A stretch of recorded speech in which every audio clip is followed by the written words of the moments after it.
nos está acompañando desde México. Enrique, ¿tienes, por favor, ya el pase disponible para que te puedas conectar? Por favor, puedes proyectar directamente tu presentación. Muy bien, muchas gracias. ¿Me escuchan bien?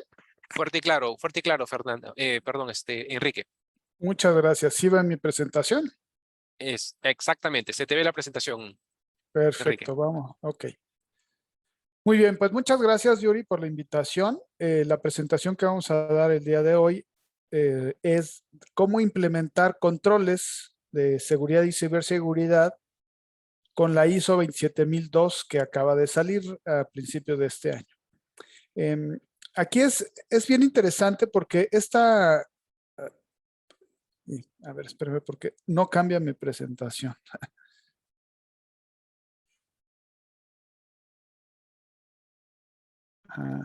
Creo que voy a tener que hacer lo mismo que hizo Fernando y dar la presentación desde...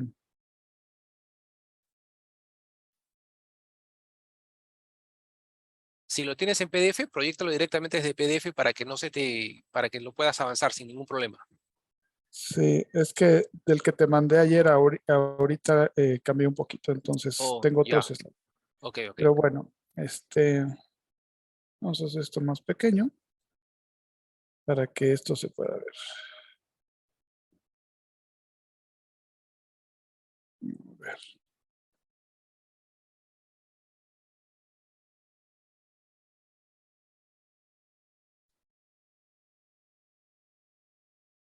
Ustedes me dicen, ¿ya están viendo ahora sí?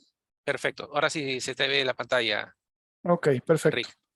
Bueno, entonces lo que vamos a platicar es justamente cómo implementar controles de seguridad y ciberseguridad con la ISO 27002 que les comentaba. Salió a principio de este año, de este 2022. Es una normatividad nueva. Quien no conoce ISO 27002, el tema es el siguiente. En realidad, bueno, esta es la agenda que vamos a ver el día de hoy. Son las diferencias entre la ISO 27001 y la 27002. Las diferencias entre la 27000 anterior, que es la 27002-2013, y la 27002-2022, que acaba de salir.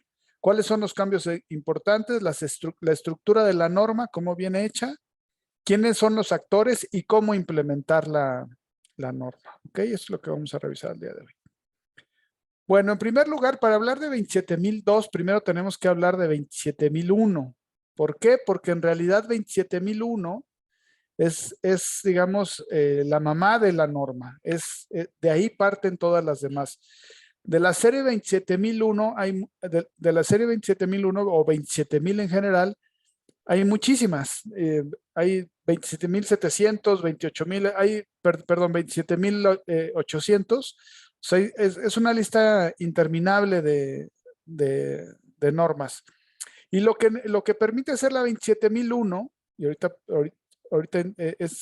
este es meramente para poder entender lo demás, es el sistema de gestión de seguridad de la información. Y aquí partimos de diferencias, no estamos hablando de informática, estamos hablando de información.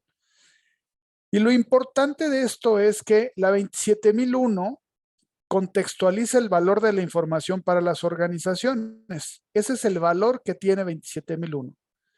Como ustedes bien lo conocen, en temas de riesgos, pues lo que tenemos que hacer es darle el contexto adecuado a la información dentro de nuestra organización para poder saber el valor real que tiene y qué debemos de hacer para poder cuidar esta información que ahí tenemos. ¿Ok? ¿Cómo se logra? Pues a través de la implementación de un conjunto de requerimientos y controles de seguridad. Justamente los controles de seguridad de los que hablamos aquí son los que vienen especificados en la 27002. ¿Ok? Por eso es tan importante la 27002, que es la que define qué controles tenemos que implementar para que la seguridad en la información se pueda llevar a cabo. Y justamente cuando hablamos de seguridad, lo que estamos hablando en realidad es de la confidencialidad, integridad y disponibilidad de la información.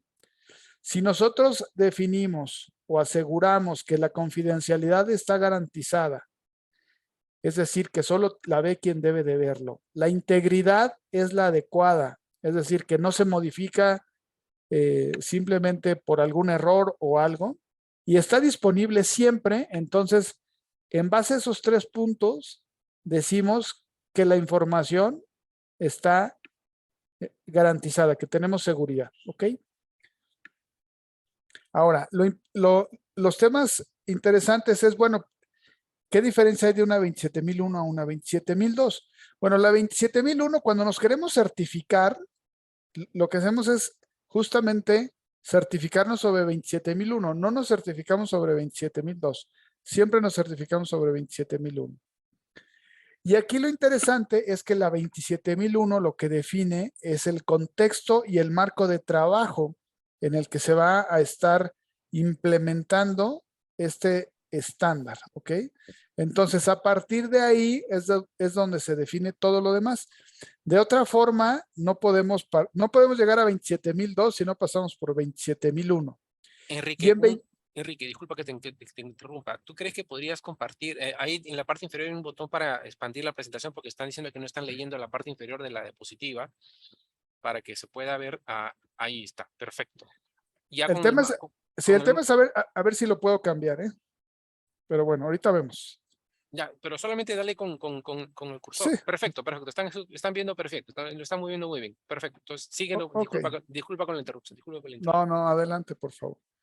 Entonces, no podemos llegar a la 27002 si no pasamos por la 27001, ¿ok? Entonces, por ahí es por donde tenemos que empezar. Y en la 27001, además de que se define el marco de trabajo, el contexto, el alcance de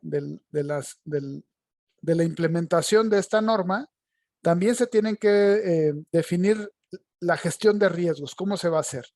Aquí lo importante, la 27001, que es la certificable, podemos certificar ya sea una empresa, podemos certificar un área o un proceso o un lugar. Es decir, a lo mejor yo tengo ubicaciones en diferentes partes y digo, bueno, pues yo voy a certificar Bogotá y Ciudad de México, por decir algo. O solo Bogotá, o solo Ciudad de México, o ambos. Y pudiendo tener operaciones en 20 países o 20 ciudades adicionales. Entonces, lo importante de este contexto es justamente el alcance de la certificación, el alcance de la implementación de la seguridad. Algo importante es que no es necesario certificarse. Puede ser que digas, bueno, en este momento lo único que quiero es estar seguro de que la información tiene la seguridad adecuada. Bueno, pero no me quiero certificar ahorita. Bueno, está bien. Eso se puede hacer sin ningún problema. Y ese es el alcance que se tiene que definir en un inicio. Es importante definir, incluso desde el principio, si me voy a certificar o no me voy a certificar, porque sí necesito, en el caso de la certificación, considerar una casa certificadora.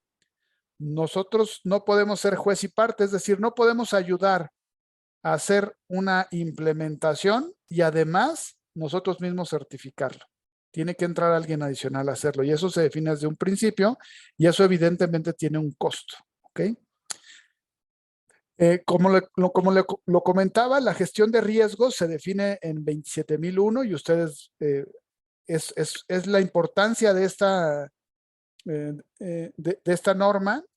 No hay forma de llevar a cabo la norma si no hacemos una gestión de riesgos de la información que estamos manejando. Es decir, aquí es cómo está la información, quién la tiene, quién la guarda, quién la transporta, en qué activos primarios o secundarios se tiene.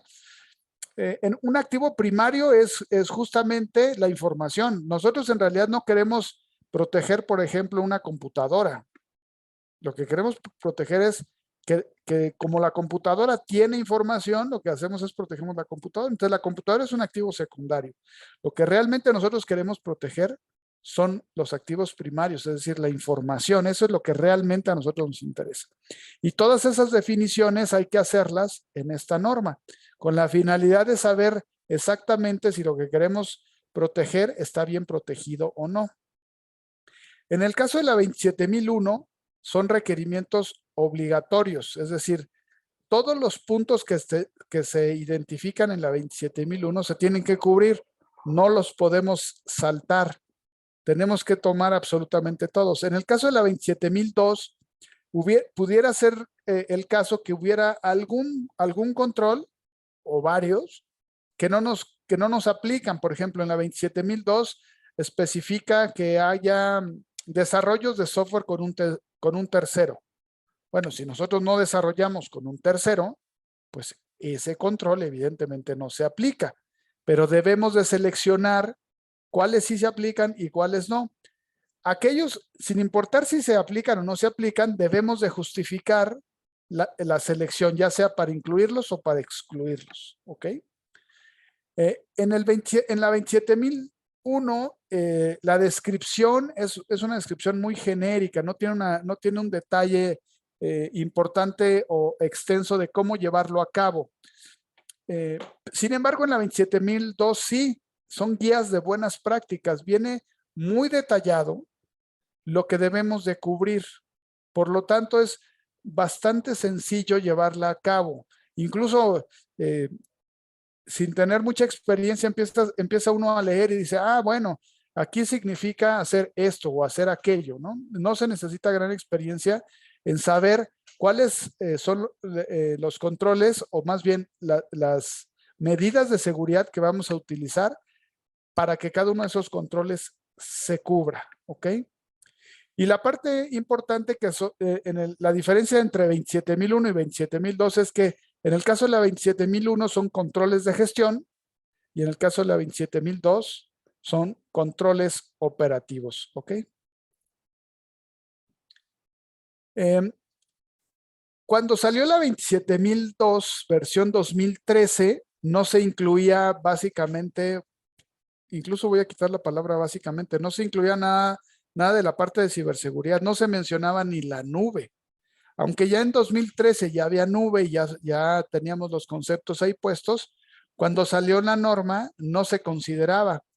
En la 27002 más reciente, versión 2022, ya consideramos ahí la nube y otro punto importante, la privacidad. En aquel entonces, en 2013, incluso GDPR pues no existía. Si bien existían otras que eran, digamos, muy cercanas o muy relacionadas con los temas de privacidad, por ejemplo, HIPAA, que es relacionada a la salud en Estados Unidos, no se consideraba la privacidad en este sentido.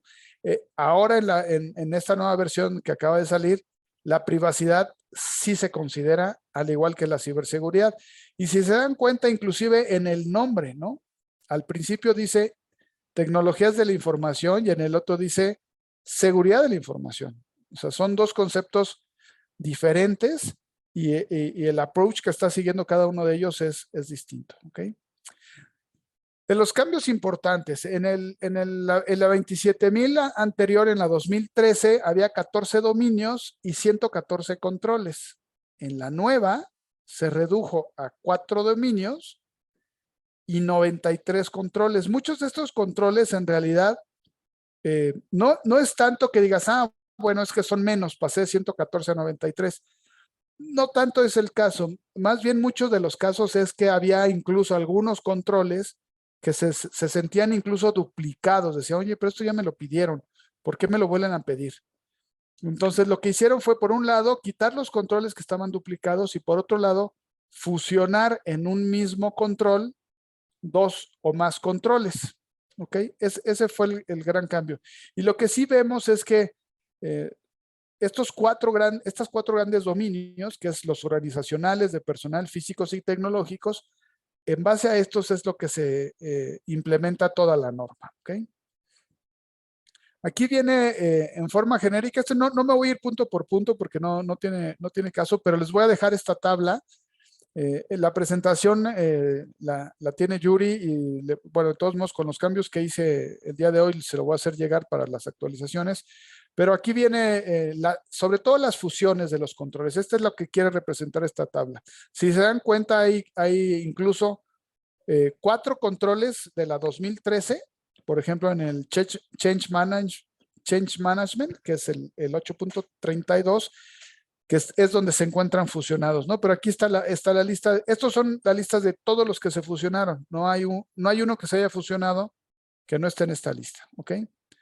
Aquí hay otra importante, que estos sí son totalmente nuevos y es súper interesante porque es justamente esa actualización. Aquí es donde sí se nota y se nota fuerte. El 5.7, por ejemplo, inteligencia de amenazas. Aquí sí es importante todo lo que implica, si se dan cuenta, cada una de ellas. Es súper interesante. La seguridad de la información en los servicios de la nube les comentaba, no se consideraba. Aquí sí se tiene que considerar. En la versión anterior se consideraba la continuidad de la seguridad de la información. Ahora se tiene que preparar a las TIC en la continuidad del negocio. Ya no estamos hablando de la continuidad de la seguridad. Estamos hablando de la continuidad de la TIC para el negocio. Entonces, el approach es bien distinto y con una ampliación impresionante, sobre todo en este punto. Antes simplemente poníamos la seguridad física, ahora no. Ahora la seguridad física la tenemos que monitorear para ver cómo se está comportando. La gestión de la configuración, simplemente ni siquiera se mencionaba nada al respecto. Entonces ahora sí tenemos que gestionar las configuraciones. La eliminación de la información, sobre todo, bueno, en GDPR y todas las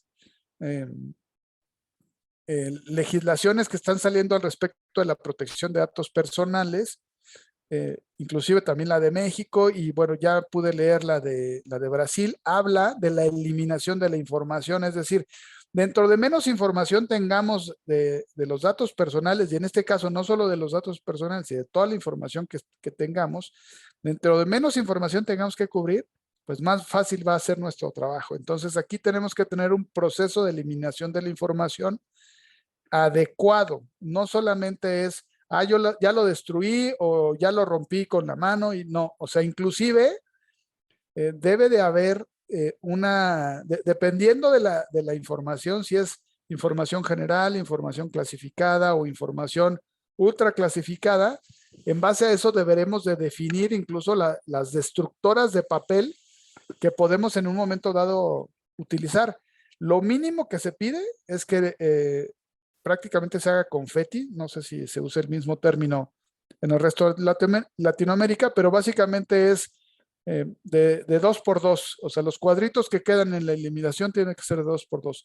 Y no solamente es rasgar la hoja, es hacerla pedacitos, ¿no? De 2 milímetros por 2 milímetros. Estamos hablando de tracear entonces total la información, no solamente Sí. no en cintas, sino, no, digamos, no encintada. Ya, Sí. no encintada. Ok, eso significa un cambio significativo porque muchas empresas tienen picadoras, trituradoras, pero solamente generan cintas. Entonces acá es doble trituración. Sí, doble trituración. Incluso si ustedes entran al INCIBE en España, da mucha información de cómo se debe de hacer, y ahí mismo dice el tamaño de digamos, de estos pedacitos que quedan de los documentos. Sí debe de ser muy pequeño. La idea evidentemente es que esos documentos no se puedan reconstruir bajo ninguna circunstancia, ¿no? Sigue siendo la quema de papel, sigue siendo una forma de hacerlo, porque acuérdense que en este tema, como en las leyes, nos dicen el qué, pero no el cómo.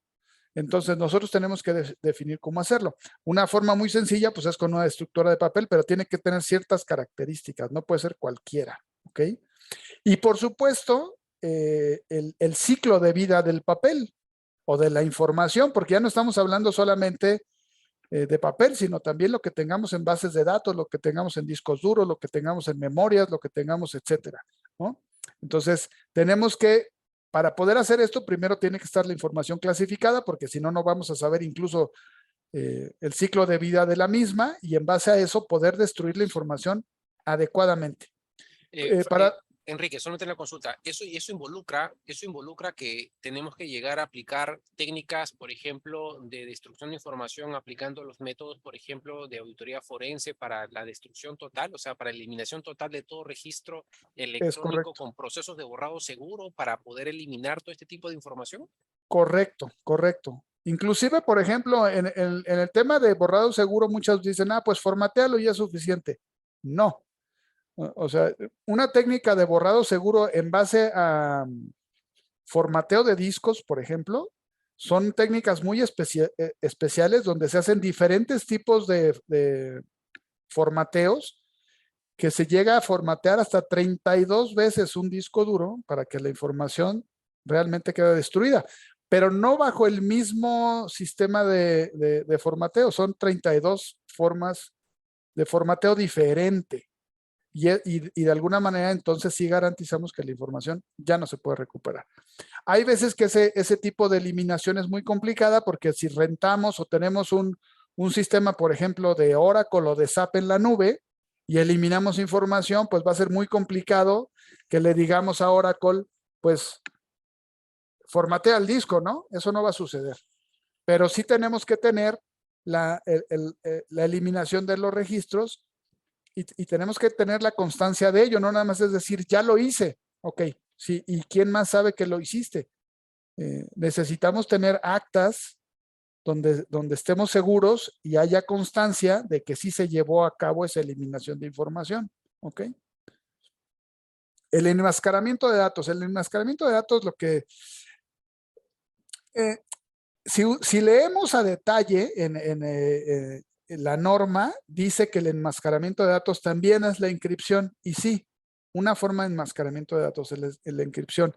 Pero desde el punto de vista técnico, hay una diferencia entre enmascaramiento y encripción.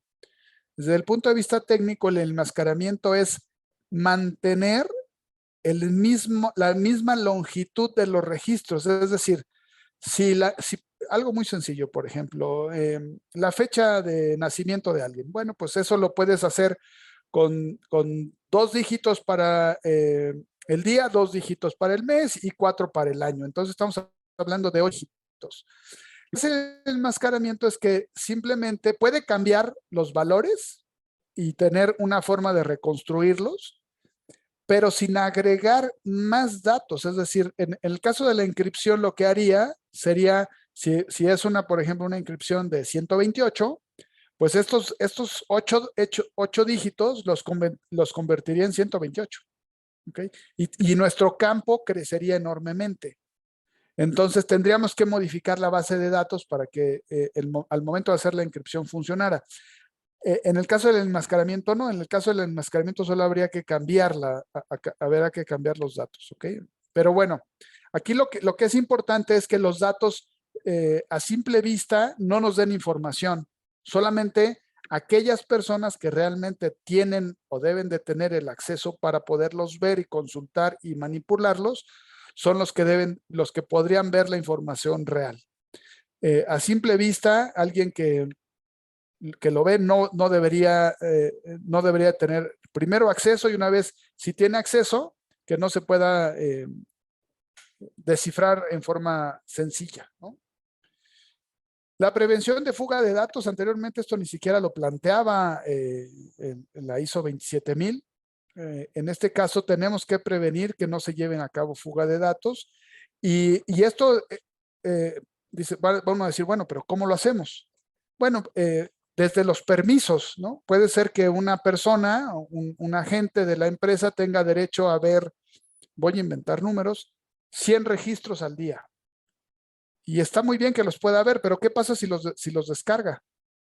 Ah, bueno, no tiene permiso de descargarlos, tiene permiso de verlos. Y si pudiera tener permiso de descargarlos, ¿qué pasa si descarga 101 datos o 120 datos o 130? Bueno, pues está sacando más información de lo que debería. Y lo que tendríamos que hacer sería la política, la tendríamos que estar ajustando o la tenemos que ajustar de acuerdo a la actividad que desarrolla cada persona. Podemos poner a lo mejor un rango, porque si la persona dices, bueno, son 100 registros, pero ese día hizo 110, pues a lo mejor no es algo tan importante, pero sí lo tenemos que reportar. Lo que sí es importante es que no baje 110 datos cada segundo, por ejemplo, porque entonces se están yendo los datos y eso es lo que no queremos que suceda. Todo eso sí se puede controlar. Entonces necesitamos tener los controles adecuados para que esos datos no se fuguen, ¿ok? Actividades de monitoreo, tenemos que estar viendo todo lo que está pasando todo el tiempo, tenemos que tener información de quién lo hace, cómo lo hace, cuándo lo hace, cada qué tanto lo hace, desde dónde lo hace, etcétera. Ahí sí necesitamos un monitoreo constante, porque ahí sí el comportamiento es lo que nos va a marcar la diferencia. Si no hay un comportamiento, o si más bien se sale del comportamiento habitual, tenemos que avisar sí o sí. En el caso del filtrado web, aquí es súper interesante porque incluso, bueno, hace rato hacían alguna pregunta por ahí de DDoS, de ataque de negación de servicios. Ese es digamos, uno de los ataques más comunes a una página web.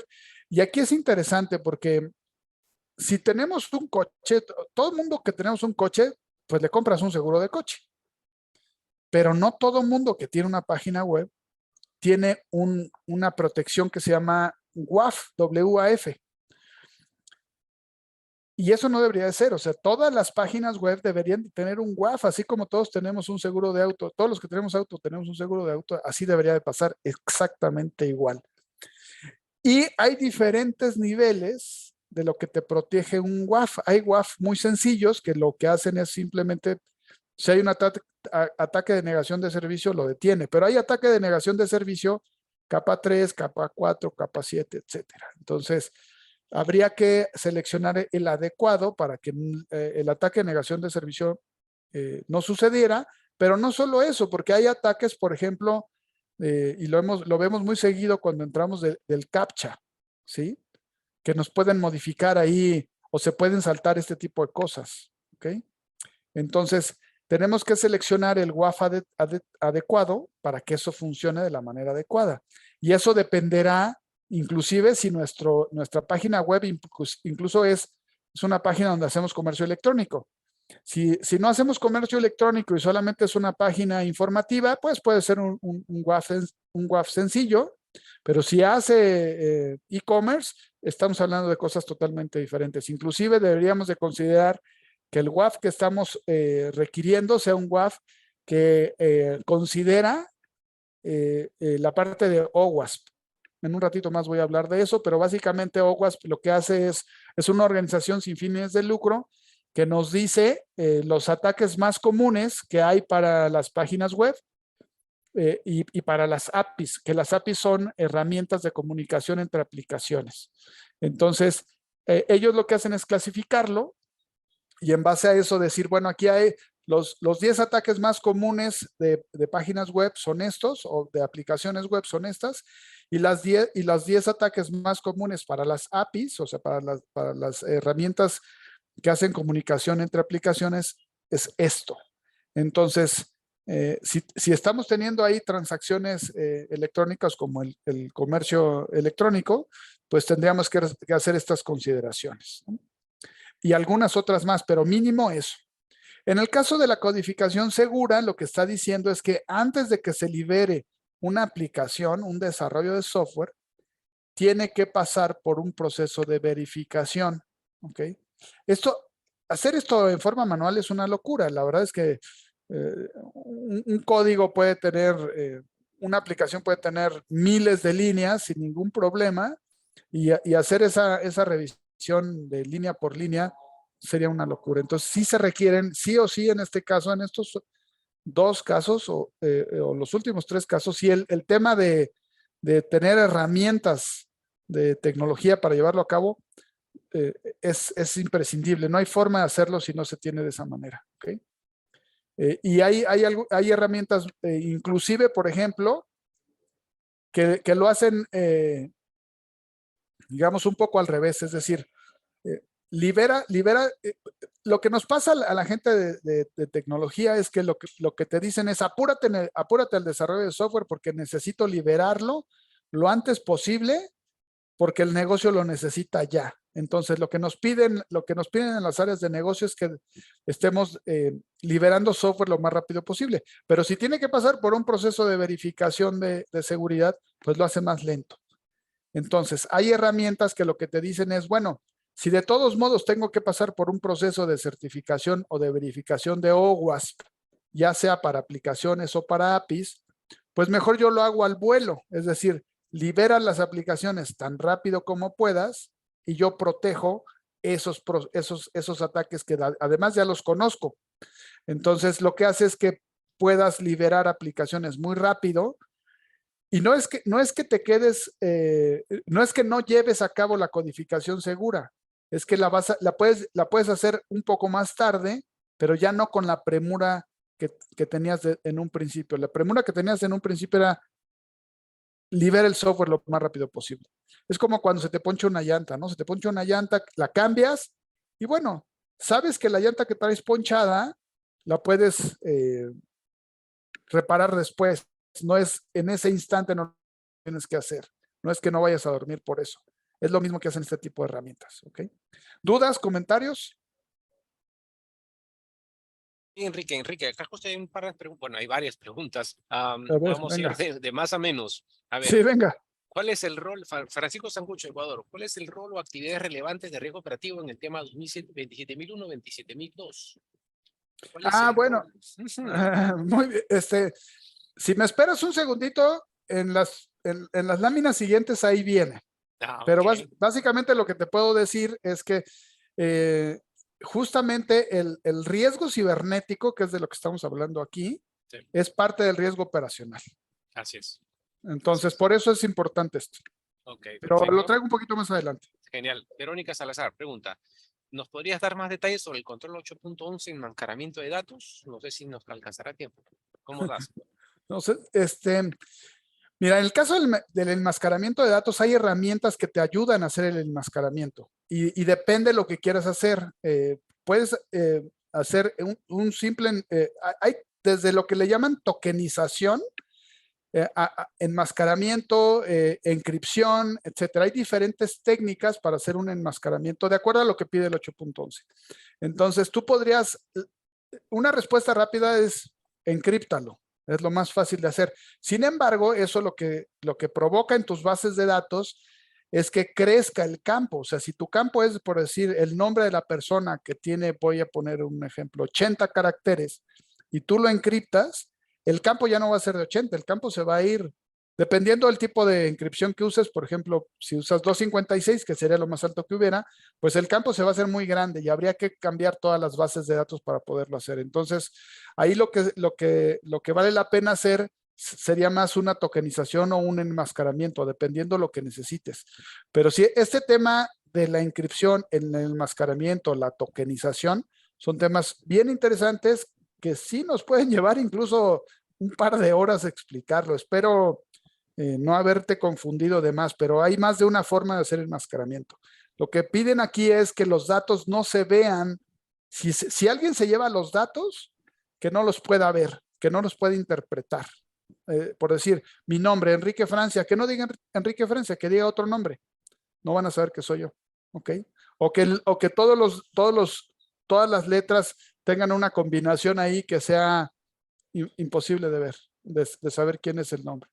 Ok, vamos a ver. Continuamos con la presentación para no interrumpir, Oh, mi estimado ok, Enrique. Continuamos luego con las siguientes preguntas en la segunda ok, etapa. claro que sí. Muchas gracias. Bueno, otro tema importante en el cambio de esta 27002 versión 2022 es que ahora los controles tienen atributos. Entonces, desde el principio, en cada uno de los rubros, por ejemplo, ahorita como decíamos el 511 o el 512, el que sea, desde el inicio nos dice qué tipo de control es, si es un control preventivo, detectivo o correctivo. Y lo mismo la propiedad, es decir, este control, ¿qué es lo que trata de apoyar? La confidencialidad, la integridad o la disponibilidad. Inclusive podrían ser varios, no necesariamente solo uno. Y en el caso del concepto de ciberseguridad, ¿qué es lo que trata de hacer? Identifica, protege, detecta, responde, recupera, que son los procesos que nosotros hacemos una vez que sucede algo, algún ataque. ¿Ok? ¿Y cuáles son las capacidades operacionales?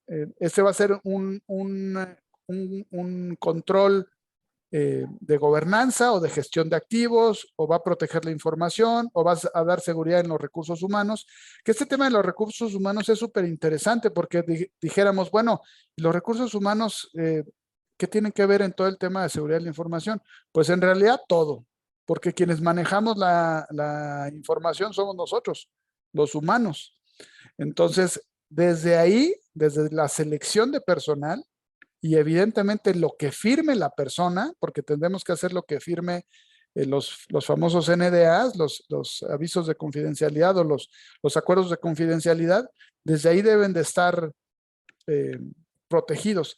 Y así cada uno de ellos, cada uno de estos puntos de las capacidades operacionales, cada control viene detallado si es seguridad física, de recursos humanos, gestión de identidad o de acceso, si es continuidad, etcétera, ¿no? Y el dominio, si es gobernanza y ecosistema, protección, defensa o resiliencia, ¿ok? Y justamente aquí viene parte de la respuesta de la pregunta que me hacían hace rato, ¿no?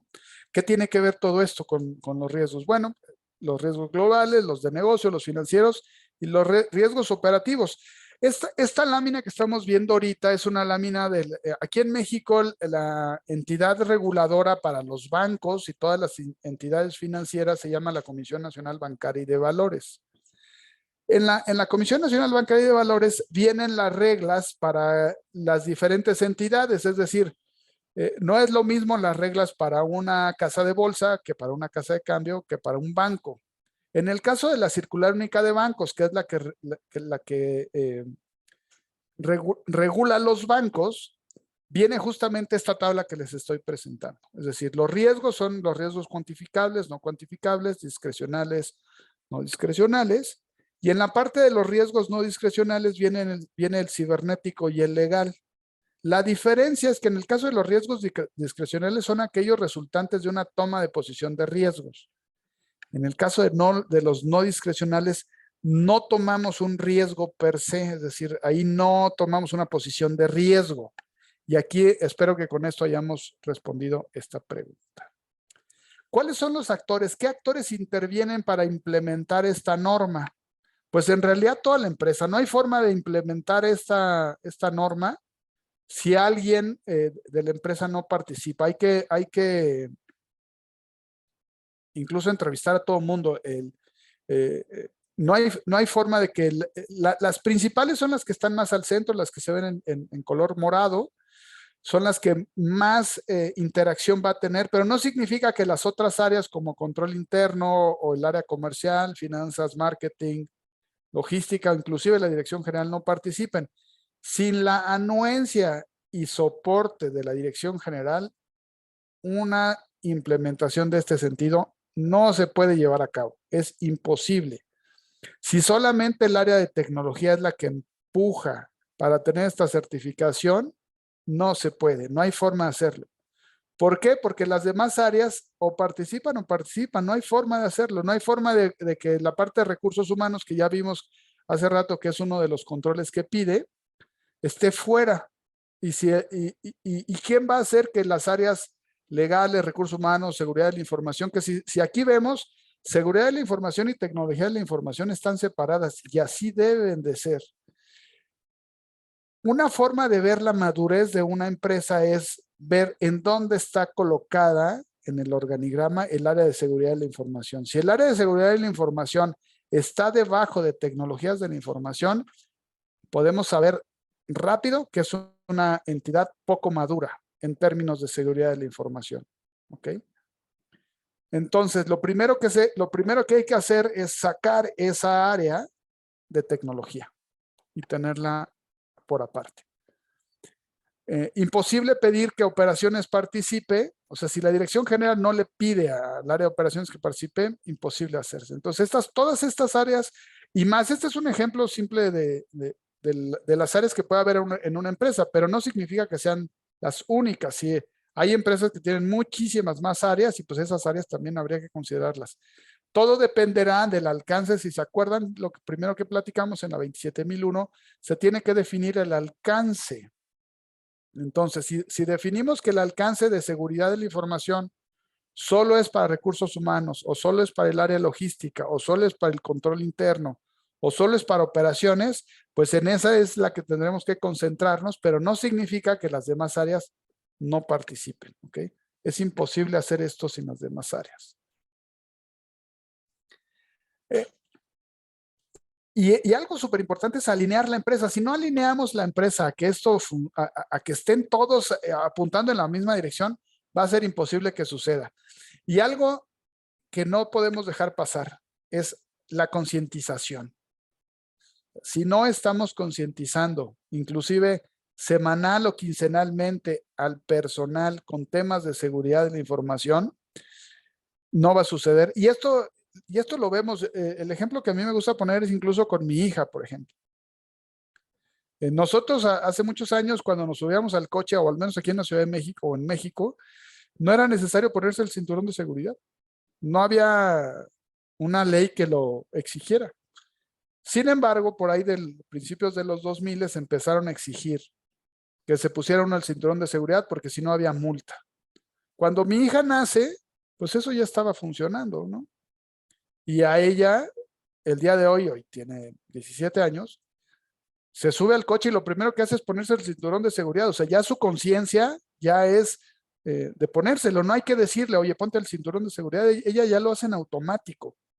Hasta que no hagamos las cosas así, en automático, que sea parte de nuestro ser, parte de nosotros mismos, no va a funcionar. Y luego entonces lo que necesitamos hacer es concientizar, tener estrategias de concientización todo el tiempo, hasta que en realidad la seguridad sea parte de nuestro ADN. De otra forma, no va a funcionar. Si dejamos de recordarle a la gente que lo tiene que estar haciendo, que es importante, por qué es importante, no va a suceder. Entonces, esto tiene que estar sí o sí. Y hace rato Clark estaba haciendo la presentación de la parte del GRC. Pues sí, es importantísimo. O sea, hay GRCs, herramientas de GRC que solamente son para ISO 27000. Hay otras que son para más la parte legal, etcétera. Hay diferentes. A mí me tocó trabajar ese tiempo en RCA, que es una empresa de seguridad, y ellos tienen un sistema que se llama Archer, es un GRC que se llama Archer, que ahí cabe pues todo, en realidad. O sea, podemos hacer un GRC solamente del área legal o de proveedores o de tecnología o de riesgos, etcétera. Lo que nosotros ahí decidamos, y se pueden mapear e intercalar entre ellas para poderlo hacer. Es de los más completos que he visto. Pero todo esto se tiene que manejar de alguna manera y todos tenemos que estar interrelacionados. Y existe una gran cantidad de herramientas que nos ayudan para que esto suceda. Es imposible hacerlo simplemente con la norma. Es muy complicado hacerlo. Nos tenemos que estar apoyando en otras herramientas, en otros documentos, en otras empresas para poderlo hacer. Aquí, hace rato ya había yo mencionado la parte de OWASP. Es súper importante que esté considerado, sobre todo para los temas de desarrollo. Y ustedes, bueno, por el tema de riesgos, no hay forma de brincarse ISO 31000. Tiene que estar sí o sí. Ahorita voy a platicar un poco de Mitre Attack y de CVE. Traigo una lámina adicional. Pero, por ejemplo, simplemente la gestión de seguridad, de ciberseguridad, pues es otro tema importante que tenemos que considerar. Y leyes, a todos nos aplica la Ley Federal de Protección de Datos Personales en posesión de particulares. En México así se llama. Pero básicamente lo que es proteger la información personal. Y ese es muy interesante porque la protección de datos personales viene de los derechos humanos. No sé si sepan, pero todo esto de protección de datos personales viene de la Segunda Guerra Mundial, de lo que hacían los nazis. No sé si ustedes recuerdan, pero en muchas de las películas lo que se ve es que los nazis, cuando llegan a las casas de la gente, saben quién vive ahí y la relación que tienen, si son primos o son hermanos, o qué relación hay entre la comunidad.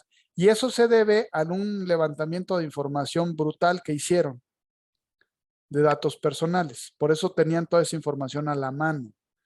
Por eso de ahí nace justamente la protección de datos personales.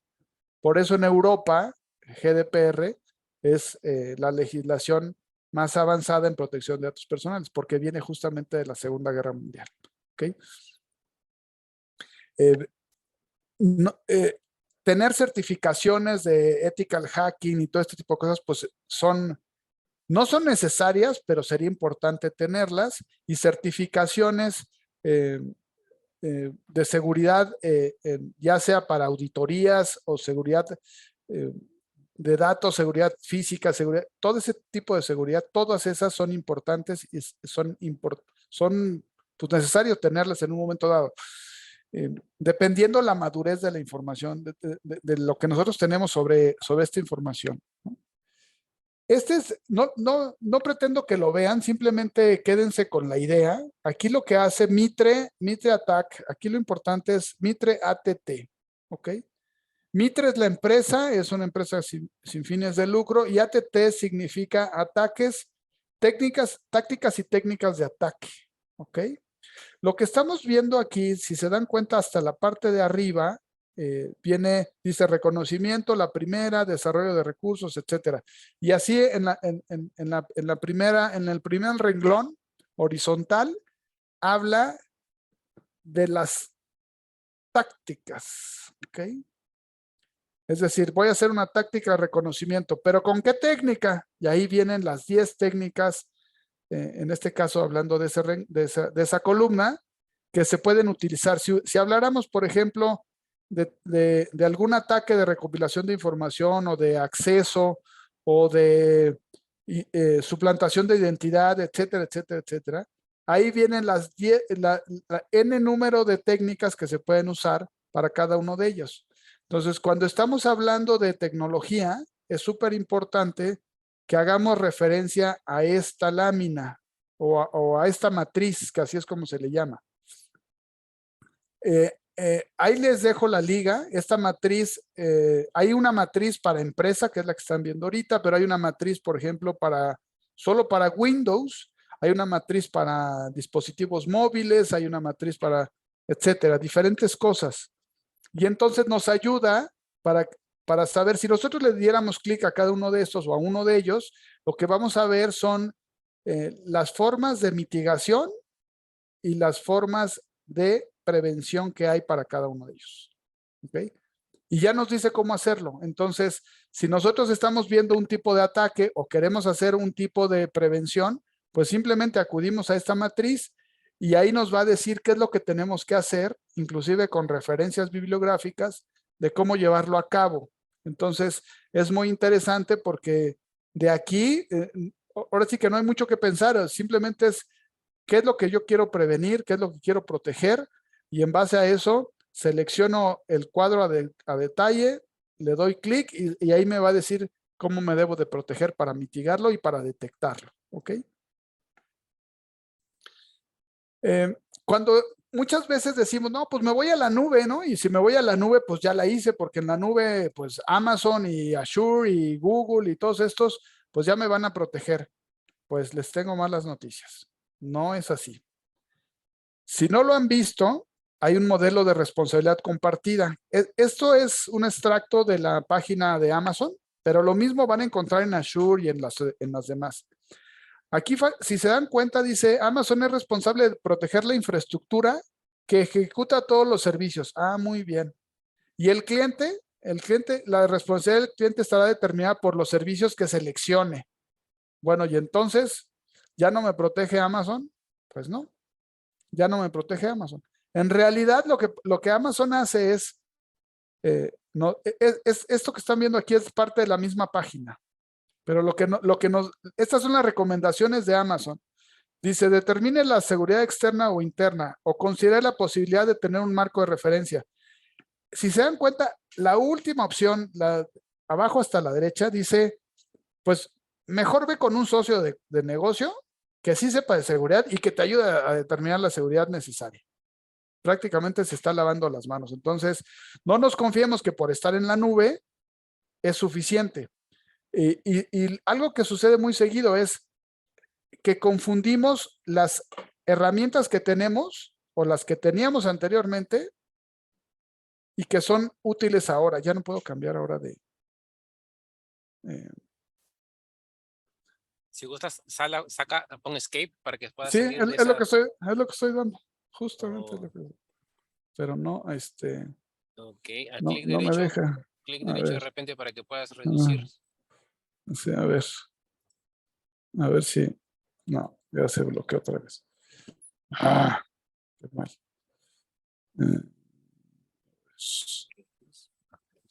Ahí está. Ahí te da. Me voy a ir un poco más rápido porque ya estamos sobre el tiempo y hay muchas cosas que platicar, pero bueno, lo que hay que seleccionar son las herramientas adecuadas de tecnología que nos permitan realmente mitigar los riesgos a los que primero tenemos que, sin lugar a dudas, identificar de manera adecuada. Y una vez que identificamos las herramientas adecuadas, pues llevarlas a cabo, implementarlas y darles el seguimiento correspondiente. De otra manera no se puede llevar a cabo.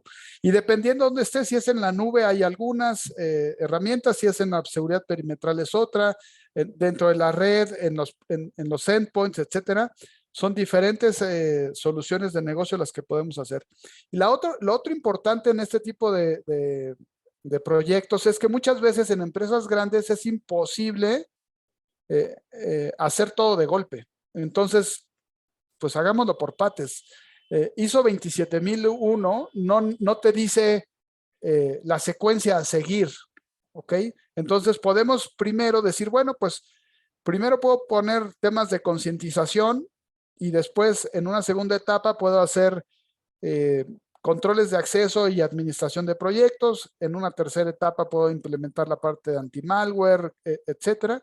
Y así me puedo ir por pasos. No tengo que seguir la secuencia que me dice o que viene en ISO 27000. Ahí lo que te dice es qué tienes que hacer. Y tiene una numeración, pero no significa que lo tengas que hacer en ese orden, ¿ok?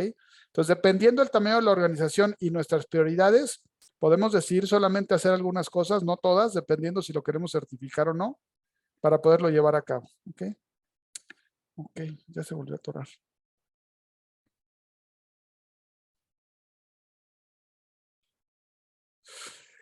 Y bueno, este es mucho un resumen, es la alineación de la empresa, las herramientas que debemos de tener, la priorización y la selección adecuada de las herramientas que se deben de hacer. Aquí hay un logotipo abajo, dice CVE, ese es muy importante. Cuando seleccionen las herramientas, entren a eso, entren a CVE, porque ahí les va a decir las vulnerabilidades que esas herramientas están teniendo. Por ejemplo, si no me gusta decir marcas, pero bueno, si seleccionan, por ejemplo, no sé, McAfee o lo que sea, o Norton o lo que sea, entran en esa herramienta y pónganle Norton o McAfee o la herramienta que ustedes quieran. Ahí les va a decir cuántas vulnerabilidades esa herramienta ha tenido. Y en base a eso ustedes pueden decir, oye, pues esta herramienta es de seguridad, pero tiene cientos o miles de vulnerabilidades, o ha tenido, ¿no? Entonces, ahí podemos seleccionar una herramienta adecuadamente. Y este pensamiento me parece muy interesante. Si crees que la tecnología por sí misma puede resolver tus problemas de seguridad o todos tus problemas de seguridad, entonces no entiendes los problemas y no entiendes la tecnología.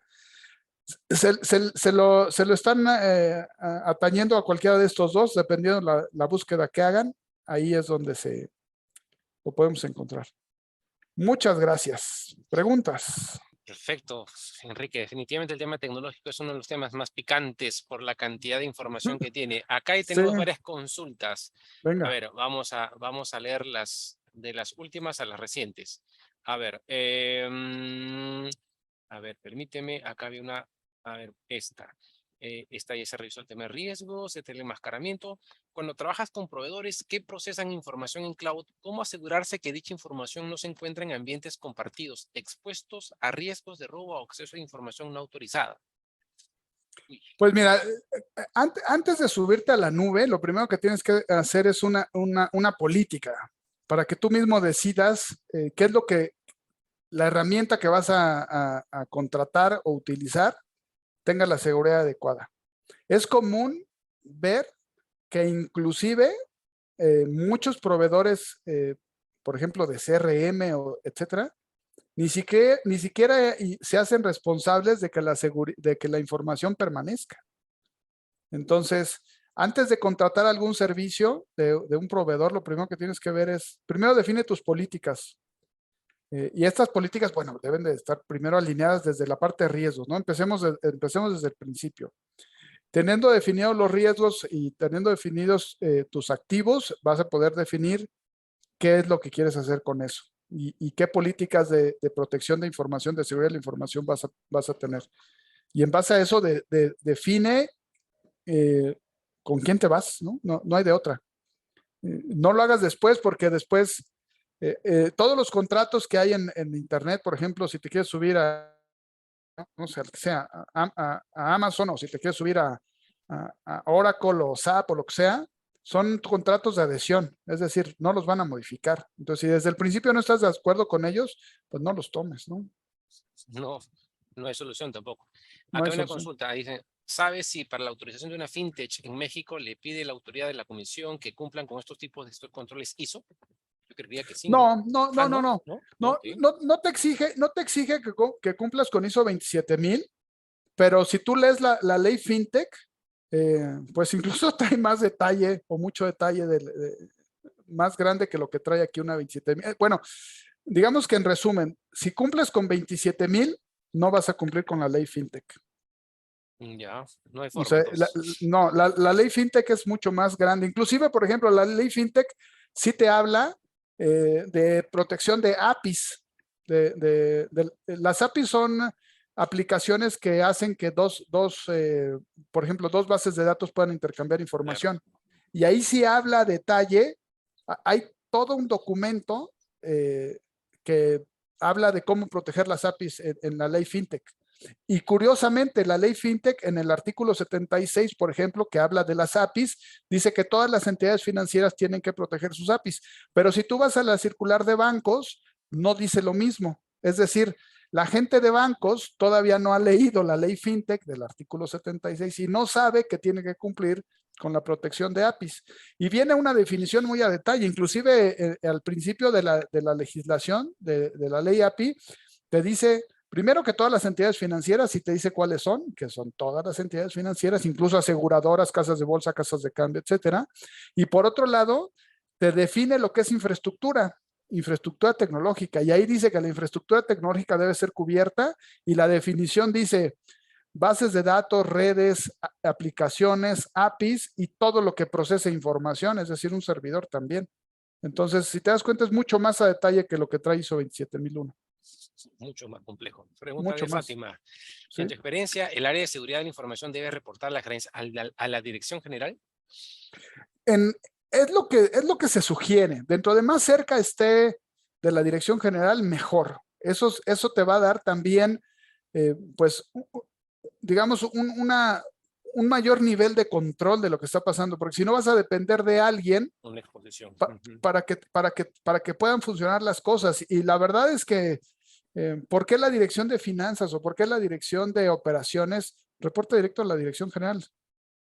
Porque han considerado que los riesgos que se generan son tan importantes que así tienen que ser. Mi pregunta es, ¿y los riesgos informáticos no? Por eso es en ese momento cuando la dirección de riesgos y la dirección de seguridad de la información reporta directo a la dirección general, te das cuenta de la madurez de la empresa. Ok, Alberto Dávila de Ecuador. ¿Cómo se puede proteger la información que se sube a la nube? Del momento no se realiza carga de datos a la web por política, pero todavía está el riesgo de perderla.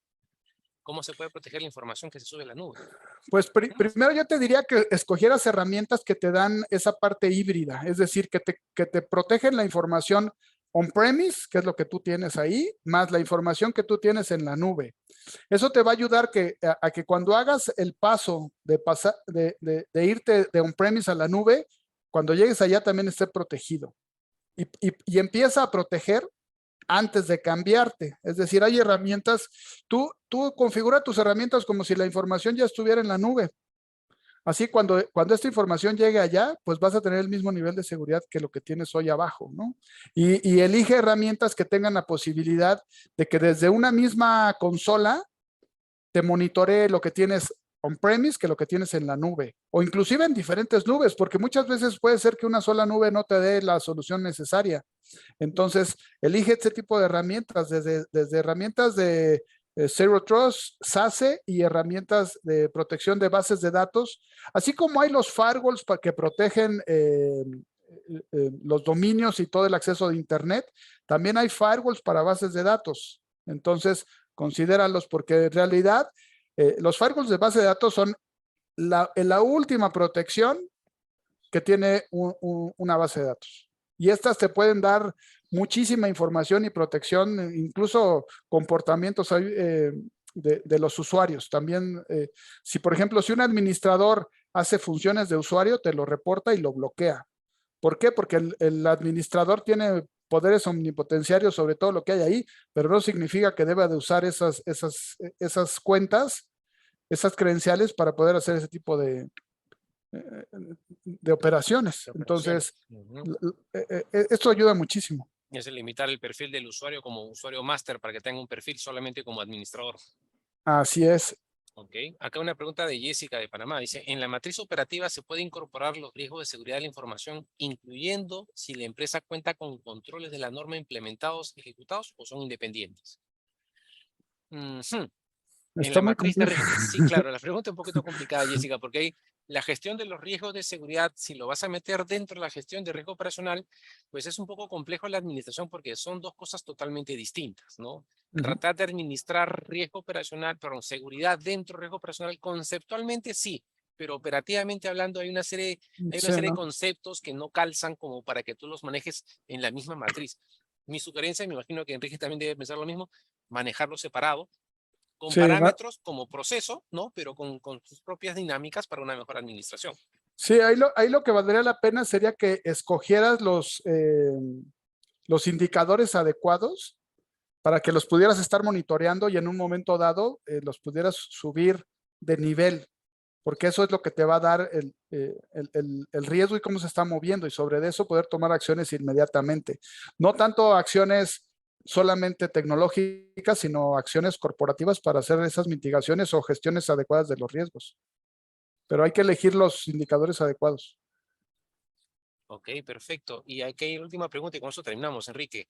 Para Sí. evaluar riesgos de seguridad de la información, ¿se pueden tener los mismos criterios de frecuencia e impacto con los que se evalúan los riesgos operacionales? No, mi estimada Jimena.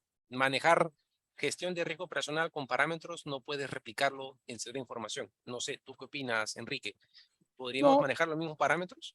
no, de hecho, es muy complicado hacerlo así, pero yo lo que te diría es, no lo hagas complejo, dentro de más sencillo lo hagas mejor, es decir, haz una valoración de riesgos en base a disponibilidad, integridad y confidencialidad, y ahí incluye la probabilidad y el impacto.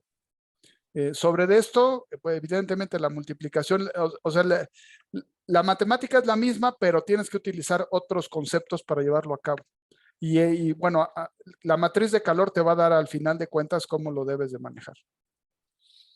Ok, perfecto. Bueno, muchísimas gracias, Enrique. Muchas gracias De nada. por tu participación. Han quedado algunas preguntas en el tema, pero bueno, Yo, ahí todos los... yo tengo tiempo. Ok, ahí tienen el correo electrónico, tienen el perfil de LinkedIn de Enrique, pueden agregarlo en las redes sociales, en el LinkedIn, y pueden tener pues contacto directamente con él. Les vamos a hacer llegar igual la presentación de Enrique, igual por enlace por correo electrónico. Chuquilín, ¿las escalas de probabilidad de impacto deben ser las mismas? No, mi estimado Enrique, perdón, Hugo, son dos cosas totalmente distintas. Desde el punto de vista del modelo, puedes tener una escala de 5x5 de repente, pero los conceptos, no, los conceptos que hay detrás de una escala de No, probabilidad de impacto es totalmente distinto. No sé si es que, sí. Enrique, tú No, consideras tienes razón. No, sí, totalmente. manejarlo bajo, inclusive hasta la definición del mismo apetito son dos cosas totalmente distintas. Sí, porque además aquí acuérdense de una de las definiciones. Aquí no tomas riesgos. Así es. Buscas Entonces, proteger. no hay un apetito de riesgo aquí. Claro, mi apetito es muy bajo y mi tolerancia es casi cero, en pocas palabras, ¿no? Exactamente. Claro, claro. Bueno, Enrique, muchísimas gracias por tu sapiencia. Nos has ilustrado en muchos temas. Espero poder tenerte el próximo año aquí nuevamente en el Por evento, favor, siempre sí. con el conocimiento y la experiencia que tú tienes. Y a todos los participantes, muchísimas gracias por su participación. El día de hoy ha sido un tema muy candente con todos los temas de que se han desarrollado. Entonces, esperamos el día de mañana, entonces, con la tercera sesión. Un fuerte abrazo a todos. Les vamos a hacer llegar por correo electrónico el enlace de las presentaciones que se han desarrollado el día de hoy. Daniel, Fernando y ahora de Enrique. Y bueno, muchísimas gracias a todos, que estén muy bien, los vemos el día de mañana. Un fuerte abrazo. Hasta luego, buena tarde.